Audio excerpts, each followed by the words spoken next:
Welcome aboard The Nichole Show with host Nichole Hamilton. Our task is to educate, empower, and change lives. Join us for stories of resilience and rebirth. Honest talks that inspire and challenge you. Are you ready to make a move? It begins now. Welcome back, guys, to The Nichole Show. And for those watching and playing at home, we love your interactions. So please ask questions or message me if you want to be a guest. This week I put the post out and I have the beautiful Louise from Off the Couch Therapy, and also a kids coach, therapist, counsellor as well. So very like-minded souls. In many ways, we've been talking off air about all our alignments, so we'll get into that. But thank you so much for joining us, because I know we've got some cool things. I've got some questions for you and I didn't want to get too much into it. But Louise, give us a little synopsis of you and how you're describing yourself today. Okay. How am I describing myself today? Well, let's face it, most days, some days are different to others. But today, so I am a kids therapist. I also support families, being neurodivergent myself, and a mum of 5, 3 of which have been diagnosed, 2 of which haven't been, but I suspect firmly that they are also on the autism spectrum too.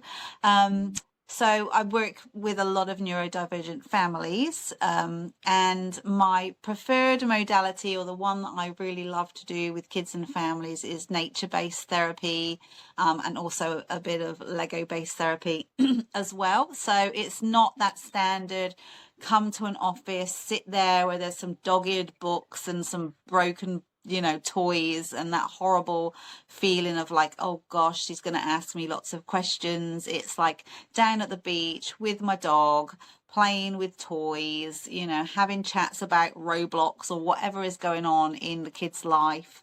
And I absolutely love it. Oh, I love that too. I was only saying today on my clients, like, the best fun that I have with them is just being organic. If it's getting a boost juice or going for a drive or doing whatever, like being a mentor and having beautiful conversations is the therapy, right?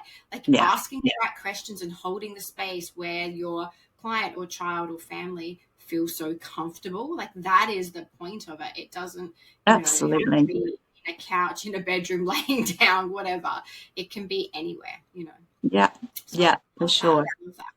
What do you believe? Because nature-based therapy, amazing, but what do you believe that nature brings to us humans in that healing sense? Yeah, I mean, look, I say that nature is like my co-therapist. In fact, I feel like even if I didn't say a word sometimes, nature is doing all of the healing. We know from so many studies and just from our own personal experience, when we're out in nature, whether it's at the beach or at the park, just hanging out with dogs, I mean, that's just therapy in itself. But it just makes you feel relaxed. It makes all of your problems seem so much smaller when you are out in the great wonder of the universe. I feel for myself, and I know that going for a walk with someone who you trust, just getting that exercise, that kinetic energy, it helps your brain start to find solutions. So whether the child is 5 or I've got an older person like a mum or even a grandma that I'm walking with, it works for everybody. I always say, like, nature is no respecter of persons. Doesn't matter where you're from, what your background, nature's there for everybody, and I really just makes my job so much easier, to be honest. I just love that.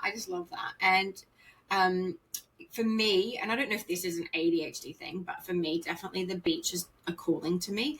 The sound, I listen to white noise when I sleep, but the sound of the ocean, the smell of it. So I'm a big, what is it? Olfactory, like the smell sense, and all the sound, and then the hearing. So it's all the senses entwined. I love, like, that would be my first choice. Other friends of mine and my wife are definitely like forest and nature people. Like, they would pick that over but they both do bring that harmony, do that peace. And the best thing, I've been feeling a little wobbly of late, and every single like coach or friend of mine is like, let's go for a walk, like let's get out there, let's do that. And it does, it literally shifts some of the energy and whatever's Absolutely. going on if you move your body in nature. It's Yeah. you know, it's the last thing you want to do when you're not feeling No. your best, but it's the best thing for you to Yeah. move through it. Like it's Yeah. so powerful.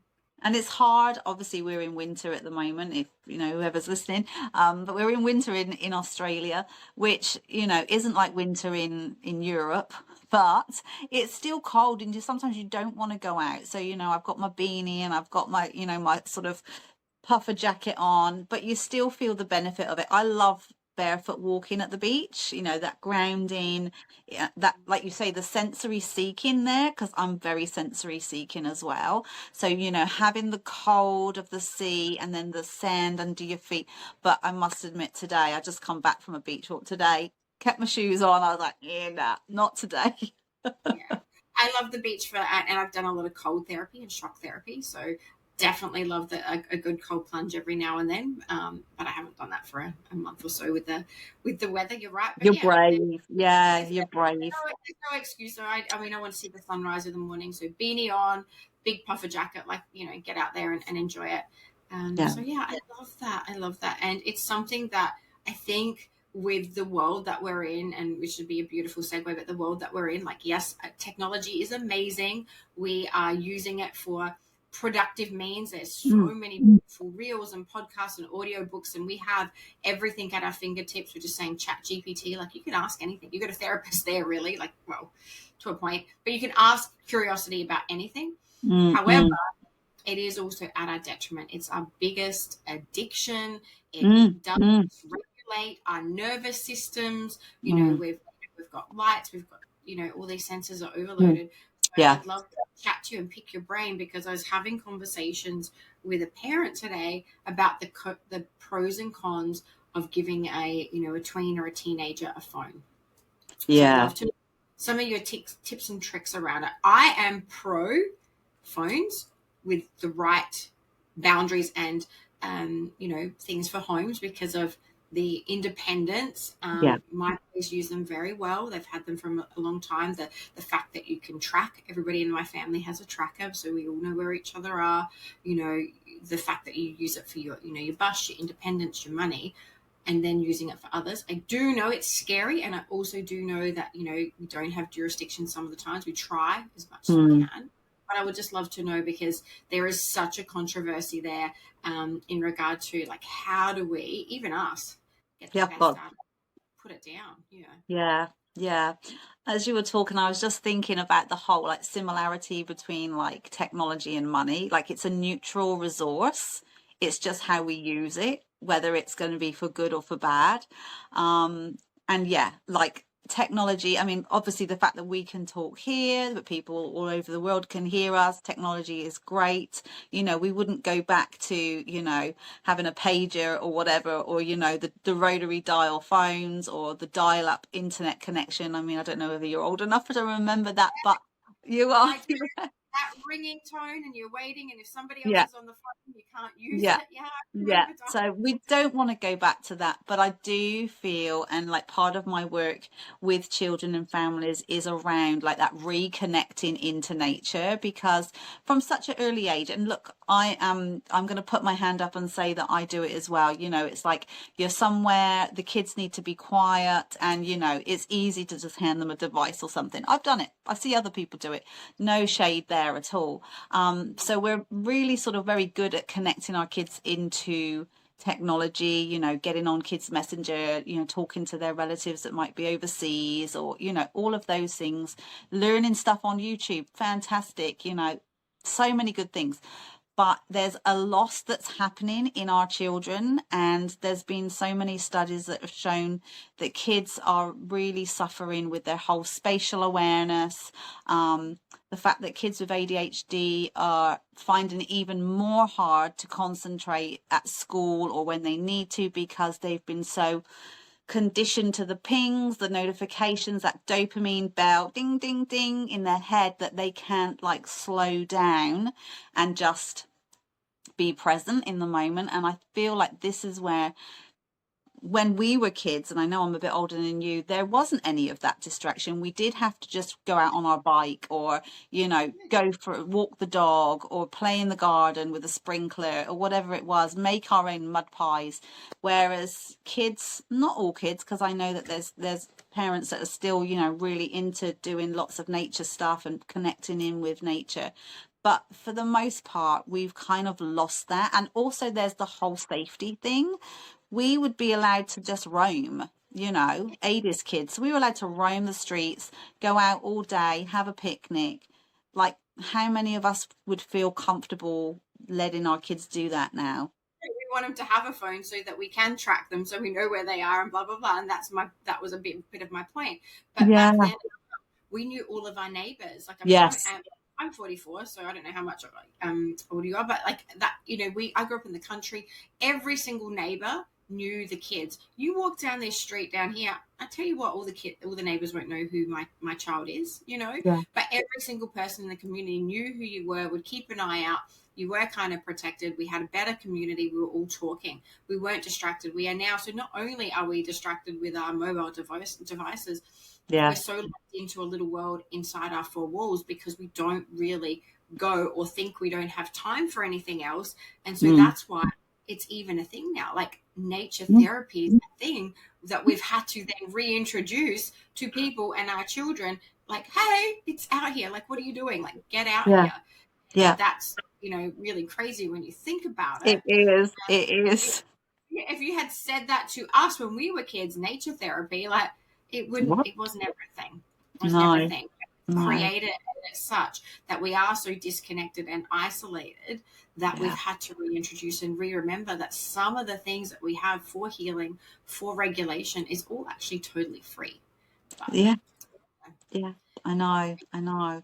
It's hard to break the habit. I mean, I don't know about you, but, you know, so I've done those whole little apps where, you know, your phone turns off after so long, or you have like timers and things, and it's blooming hard. It's hard. And especially, you know, we're both business women. We have to you know, be connected to customers, clients, you know, potential leads, social media. Like, you know, I'll see friends and they'll say, oh, I'm off of social media. I'm like, I can't, because that's how I, you know, that's how I network. So, I mean, I guess for us, we have to be on. And so it's important for us to make that time to, you know, have our daily walks with the dog, or sit outside in the garden without a phone.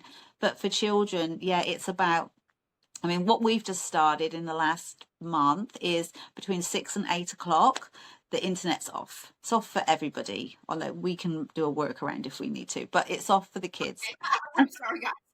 Sorry, family. Yeah. Yeah. I love that. I love that. And I didn't even know those. So one of my other coaches and friends, she has, and I don't know what internet company it is. I can find out for you guys if you want. But she has a workaround with her child's phone that she can lock it on and off. So I think, and so that, you know, going to school, coming home from school, and then there's moments of time. So it's actually, so then not only the internet at home, like, you know, but you can actually still have your child have a phone or a device or an iPad or something, but you can lock it so that it's time to turn off now. Do something else. Yeah. Like bake a cake, do something. Me a cake. I'd love that, actually. You know, but have a conversation. You know, get out there, ride your bike, do the things that you wouldn't get your homework done. I don't know. I hate homework, but you know, all of those things that you can do, like sit around the table and have dinner. I'm big hands up for that. You know, a bit of a workaholic, and then with craziness, it hasn't been such a priority because I share care with their dad.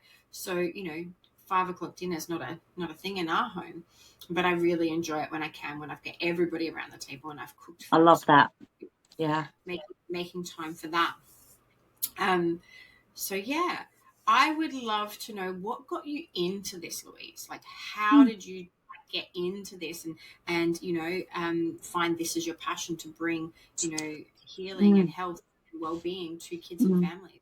Yeah, it's funny because it's like, when you're on your right sort of pathway, when all of the ducks have lined up in a row and you can see like from years ago, like, oh, that this. So, as I said, I became a mum really early. I was only 21 when I had my first. So now I'm a grandma. But so I had children early, but even before children, I was a kid's nanny. So loved playing Lego, loved going out with them. So I was a kid's nanny. My mum and dad had come to Australia. I was living in England. I was like in a bedsit. Just, I'm not doing that. I'm like Miss Independent. So I was 18 living in the UK on my own. Had my first job as a children's nanny, live in, and it sort of kind of snowballed from there. I went on, had kids, did mums groups, did play groups, did the whole Sunday school groups, had all my kids, then went to work in a school as a pastoral care worker. And I was also running a mums of preschoolers group in our local church. So I was doing stuff with kids all the time. So I was kind of doing like what they call accidental counselling anyway. And then I think I didn't start my degree until I was 43. So that shows you how old I am. Didn't start my degree till I was 43. Hey everyone, Nichole here, and I hope you're enjoying today's episode. I just want to take a quick moment to talk to you all. If you're finding value in our conversations and loving the raw, honest dialogues we're having here, I've got a small favor to ask. This podcast is a passion project for me, and there's nothing I love more than bringing these stories and insights to you. So if you haven't already, would you consider subscribing to our show and leaving a review? It's completely free and it doesn't take much time, but it really helps us in two big ways. It's getting the podcast in front of more listeners, which keeps our community growing. It helps us attract more amazing guests, which means we give you more value in the episodes we bring to you. Just hit that subscribe button, drop us a review, and let's keep these conversations flowing. Now let's dive right back into our episode, and thanks so much for being a part of the Nichole's Show. Oh, okay. Sorry about that, people. Probably my internet is off, which is I'm on it. That's okay. It's time to be present. Technology. We shouldn't have been talking about it. It overheard us.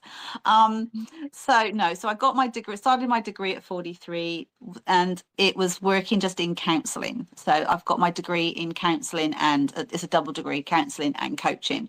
And so when I finished it, I spoke to my supervisor while I was looking for clients, and I said, I really want to work with kids. And she said, well, why aren't you then? And I'm like, oh, because I thought I had to do a different degree. Like, I'm so silly. So that's how I realized. So I did my placement at a high school. So I loved that, working with the kids in a local southern school in Adelaide. And yeah, like really just started getting clients from there. And I just did a lot of stuff really organically. I didn't want to do an office. I mean, I was just starting out, and I sort of thought about, well, how do I like to connect with people, or how do I find people open up to me? And it was always out on a walk. And I'm like, I wonder if that's a thing. I wonder if I could like counsel while I'm walking. And I thought I had invented it. I thought I'd invented walk and talk therapy. And so when I looked it up and saw that it's a thing, I was like, damn, I thought I made that up. So that's where off the couch therapy came in, because it's not in a room, not on a couch, lying there with the Rorschach saying, what can you see? And so it was all about really necessity, because I didn't have a room, and I knew that I liked walking with people, and I knew I wanted to work with kids. And it's kind of like everything just fell into place. And obviously working with kids who have ADHD or autistic, being outdoors is great for them. They can run off steam and scream and shout and climb a tree, and all of those things. And I can just hope they don't fall. But it's really good. It's also being to the side of someone or having something else that you're doing. Like, it's confronting. Even for me, who's been in this world for a long time and done thousands of hours of my own coaching, when I rock up to my own coaching, I'm like, oh shit. Like, and some days are worse than others. I'm like, oh my God. And it's that that point of being quite confronting of like, what is going to come up? What do I need to work on today? But when you take that kind of more casual role, and especially I do love kids and teenagers, I tend to find they're much more open. But absolutely, yeah, doing, no bullshit. they're doing the therapy, they're doing the work in conversation. It's us adults that are like, well, what do you mean? Why do I have to do it that way? How's it like? I feel so triggered. Yeah. Yeah. And so with kids, like, you just go for that. You just, take them on that journey, and they normally run along with it. So I do love off the couch therapy, and I think it's great. You're using so many modalities in there. You mentioned like basically play-based therapy in there, primal screams, energetics. Love it. Yeah. Manics. It's just, it's so good and so powerful to blend all of those things. And plus the dog. Yeah, I use my dog today and my cats. Yeah. It's the best. And it was literally the best, because they're just love. They're just love. They are. They add into all of that. So if you're happy to chat about other things, I was saying to you before, like, how do we know each other? And we're saying like my best mate, Crystal. I love that. There's enough clients for all of us. She's a beautiful self-love coach. But I'd love to talk to you about like the other communities that we know each other from, if you're open, because I feel like we kind of touched onto a little portal there before. So where did you say we knew each other from? From pole dancing. Oh, you're not a children's therapist and a pole dancer? How can that be? There you go. You said it. You 100% said it. Okay, I love this. And, I honestly didn't know we had that in common, but pole dancing, I'm in the pole for fitness community one, so I'm down, more northern area. And you know what, women, it's so interesting that we have to have an identity. I'm a mum, I'm a children's coach, I'm a this, and I'm putting, for those watching the YouTube, I'm putting my little fingers up for inverted commas here. We should be able to be all. Like, why do we have to describe ourselves with a label? Like, I'm ADHD, I'm this, I'm that. I mean, I'm just Nichole. And when one part of me has a wobble, where I'm not feeling connected to myself in my energetics, in my feminine, in my relationship, or in my business, then everything has a wobble. And honestly, I believe that you need to find your outlet for your own stuff. You can't do that thing. And so for me, I've been a pole dancer for Jacob's nearly 15, so 15 years, and I'm going back to that community. And it's such an inclusive community of women and men, majority women, that empower each other. It's so different to gym culture. Oh my gosh, so much. And kids do it too. Like what we're doing here now, I promote all types of dancing, but the majority that we do is pole fitness. It's dancing, it's competitions, it's classes, and in the community that I'm flexibility, acro, there's aerial stuff, we have hooks and lyra, but we have a lot of kids classes in our community, and we have a lot of neurodivergent. So it's just we do aerial, and they learn it, they move their bodies. I actually have a pole in my house, and in my old home in my studio I had two. And I used to teach, because the ADHD kids love it. They love swinging around on it. And then I work with the teenagers and the connection, because through that, you wouldn't think about it, but it is like another type of therapy, because you're learning to love on your body. You're learning to control it. Pole dancing, because you're using your own total fitness, you are only ever getting better than yourself. So I'd love to, I love the fact that we're talking about this, because I really had for a while there, when I really rebranded my own coaching business about 4 years ago, I did take everything off.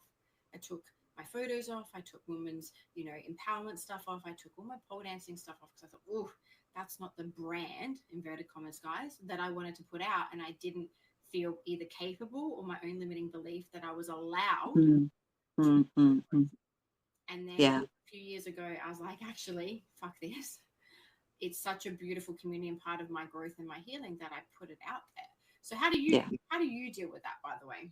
Well, I know this is the thing. It is a conundrum because I do feel like the stigma around it is decreasing. The older generation are always going to look at it as, a sex worker. It will have that kind of like vibe on it. Whereas I feel that younger people, especially now there's so much acro, silks, lyra that's out there. A lot of like young people just see it as another apparatus. They don't see it as a like my kids, they would have no idea about strip club. Well, probably the older ones do, but the younger ones, they would have no idea what even goes on in a strip club. So to them, mum's a pole dancer and she wears funny shoes, and that's kind of that.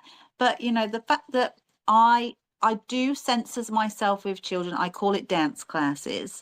But with the parents, I say I do pole dancing.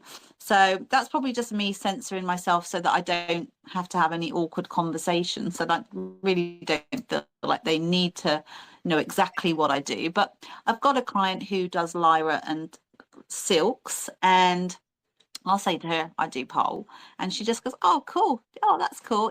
So I kind of just probably just play it by ear really, but the parents all are really supportive, and I'll show them my shoes because they're in the back of the car with all the rest of my stuff, like the Lego and the Uno cards and things. Oh, here's my pole shoes and like big 8-inch heels. So like you said, it is part of us. And yeah, I love it. And it's such an inclusive community. And I reckon 80 to 90% of pole dancers are neurodivergent, surely. Do you reckon? 100%. I really think so. I think because we found a community where we felt included. I found Yeah. that sports, like actual like netball, football, blah blah blah, I never got picked. I Mm. didn't really fit in. I couldn't quite make it, comprehend it. I liked karate before this, and now like it's because it's kind of an individual thing, but you're in the Yes. community, and Mm-hmm. because of the community that it is, like I think everybody is a little unique, and we're just so it because of what maybe the scrutiny or maybe the opinions, like we all have to not judge each other, like we're pushed in there, and so it makes it even more loving, perhaps. Yeah. I don't know, but And yeah. I don't know about your place, but I know at the pole boutique, like there's no like that sort of snarky competition. Like everyone is, from like the beginners to the advanced threes, everyone is so supportive. You get a move and the whole class is like, Yeah, "Yay, that's so good." And like, so like I'll get a move and I'll have like a 20-year-old go, oh my gosh, that's so good. And then I've got like someone who's 60 in the class doing it. Like it's just, it blows your mind. Like, what other sport has that whole range of ages, sizes, guys, abilities? and Yeah. they don't, and I just, yeah, that's what I find though, because we're, I don't know, we are, it's a really really supportive community. I don't find that at the gym. You don't get a extra No. rep and everyone's going, oh my god, like well done. Like it's Yeah. just a uniqueness where people do care. So I It's love that. I beautiful. love that we can talk Yeah. about it, because I really feel like sometimes in this, and this is what the Nichole Show is about, it's not about me, it's about taking that mask off and talking about all parts of our lives. But for some reason, doesn't matter who we are, whether you're a mum listening to this, whether you're a pole dancer, a coach, or not, whatever, like there's a part of you that you sometimes feel like you can't share.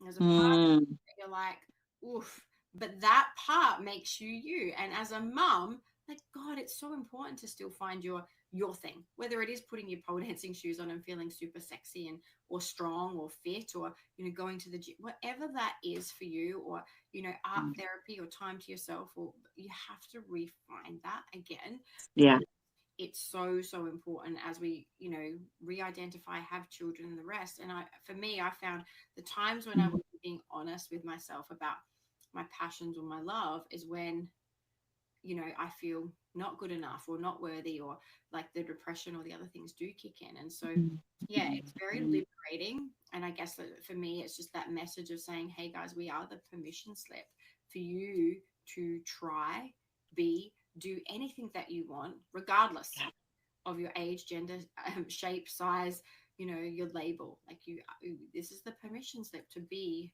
whoever Mm. you want at any age. Yeah. Yeah, and I mean, and that's what we want to instill in the kids that we coach, and talk to, isn't it? You know, to be yourself, to not put up that mask, to not be fake.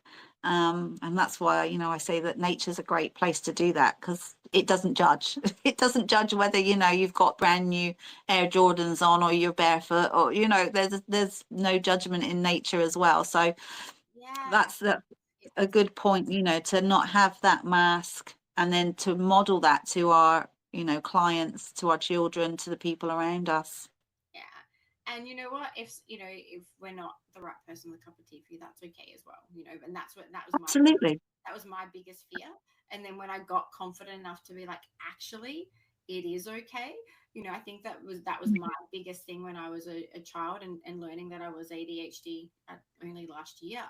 I really unpacked like how much I masked, and it was such a Mm, behavior from childhood, from primary school, to fit in, mm, feel like I did, and to mimic or to pretend or to copy.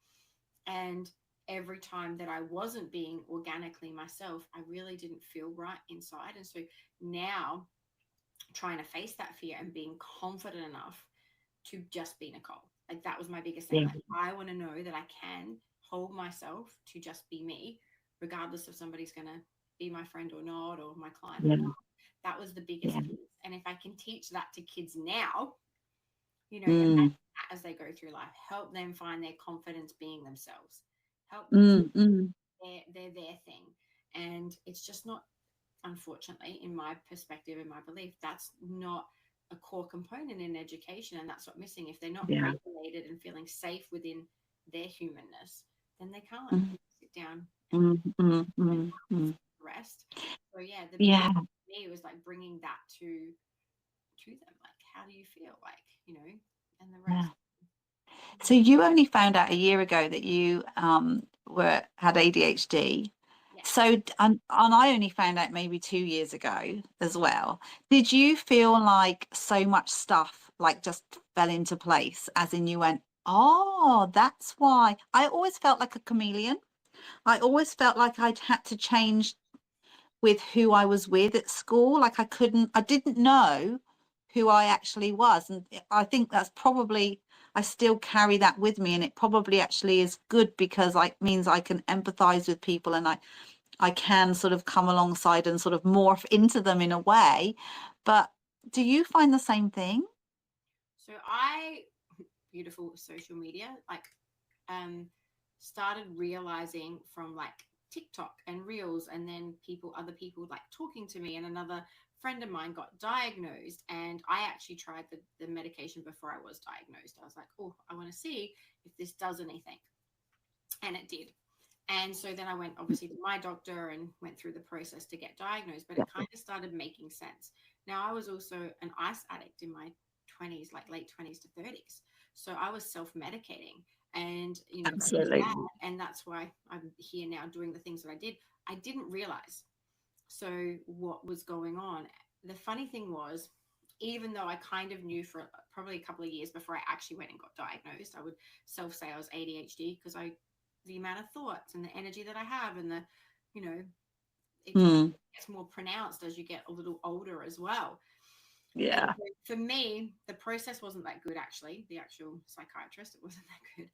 I didn't get a lot of help, but what it did was, like, I had to then go back down my timeline and be like, oh my God, that's why I did that then. That's why I behaved like that. So for me, it was a little therapy in itself, but it was actually Mm, really heartbreaking, because it did bring up a core wound of, I'm not good enough, I'm broken.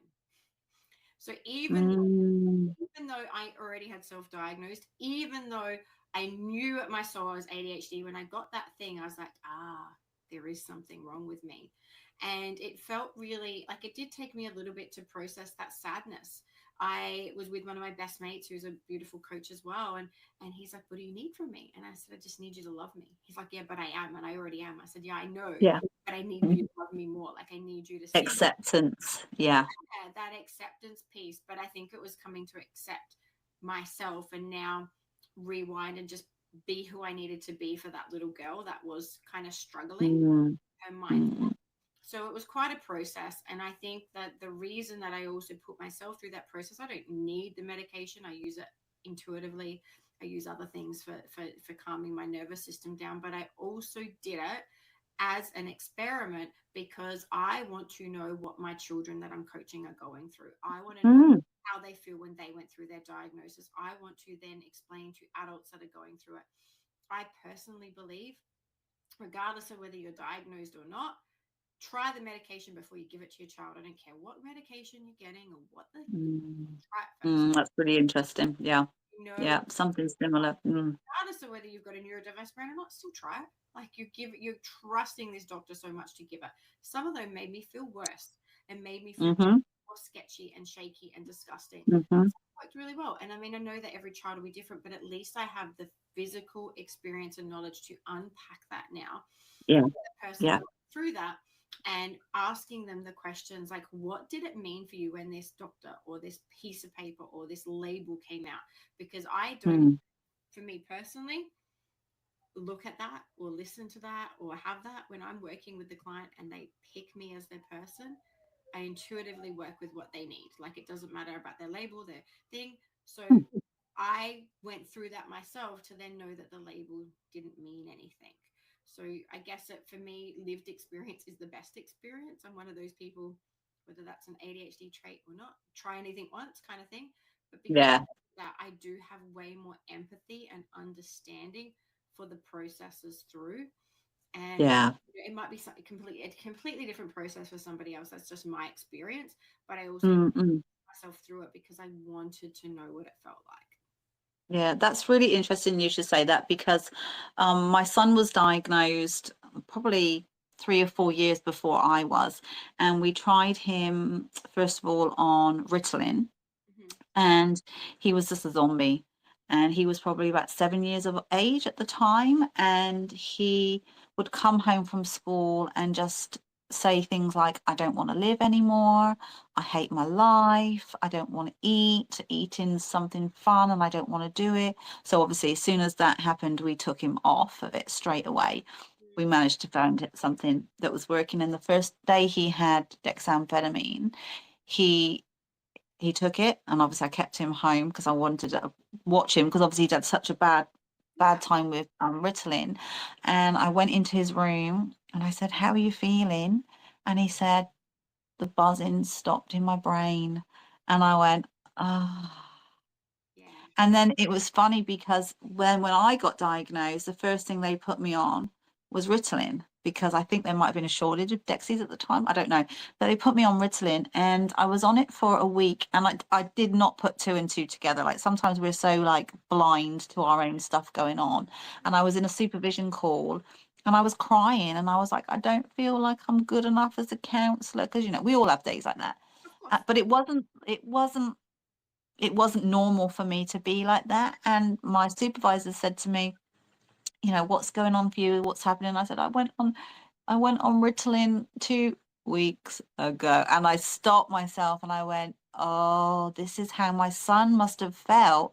Yeah. I felt Wow. not enough, imposter syndrome to the max, like I was a piece of shit person, that I wasn't good enough.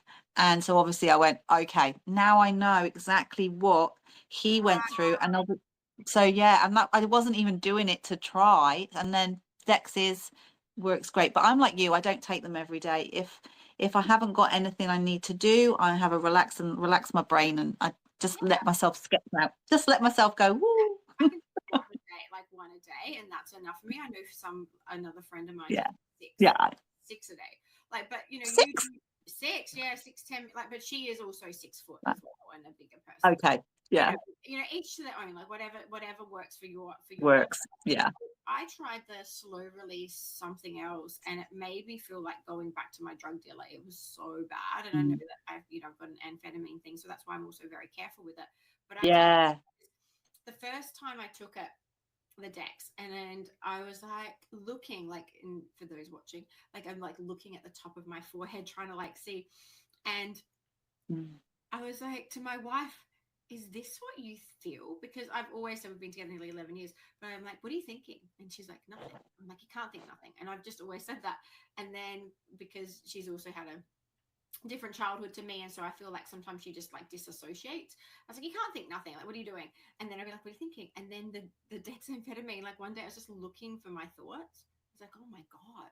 I was like, is this what you mean when you're thinking nothing? There literally is nothing in there. She's like, yeah. I was like, okay, okay, this makes sense now.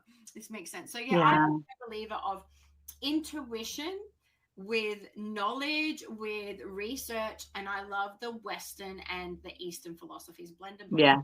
Do the both. Yeah. There's no point just solely relying on, like, teachers say your kid is naughty, medicate them. Well, yes, and if that's right, And yes, and what are you doing in your classroom to help my child regulate? Do you have breaks? Do you let them run around? Do you advocate? Not my kid is naughty, medicate them. So yes, and parents listening to this as well, ask any questions, but these are just my experiences to blend both. Like, don't think that the doctors are gospel. I had another friend of mine say about their child who was going perfectly well, ADHD, daughter going through, and then was doing really well on the medication that was, and then the dad said that they came back from an appointment, and I think the other partner had just said, oh yeah, the doctor said they're doing really fine, but we're going to up it. And the dad was, but why? They're doing fine. Why? So yeah, question things, be super curious. Take them yourself if you feel so inclined, so you know what your child is going through. But yeah, like for me, it's working out that right blend. And we can't hang our hat on just medication. Like, there's so many other things. I love the whole holistic approach. Like, before we tried medication, we went to a naturopath and we were trying to do the whole, gluten-free GAPS diet type thing. And look, if you can do that, fair play to you. Like, I just did not have the mental capacity to do it hardcore. Like, I have ADHD. Like, I haven't got the time or the energy to do that. So I know that there are things to help, and if I give him sugar, he's gonna ping. There's still all of those sort of just normal regulation, common sense type things. But go outside and run around for 10 minutes. Go walk the dog. Go and climb a tree. Do something. Yeah. 100%. I had a kid the other day just on a Zoom, and the kid was very active in their body. And I was like, all right, we're not going to be able to do this. And it was a first meet and greet. I was like, can you do some star jumps for me? Can you copy me? And I moved the camera and I started doing push-ups with him. And, it's so important that, for me, ADHD, the key is move the body. Like, you have to get it out. You have to shake it out, move it out, dance party it out, at some point. So, yeah. That's why it's so frustrating. I'm sorry, I know we're probably going to go over when schools, because this is my son, like, he's nearly 13. He gets lunchtime reflections for, not bringing his book in, all the executive function stuff that, ADHD, autistic kids, struggle with. And I try and help him as best, but they happen. Shit happens. So, he'll have a lunchtime reflection. They keep him in. He needs to move. He needs to get out and run around.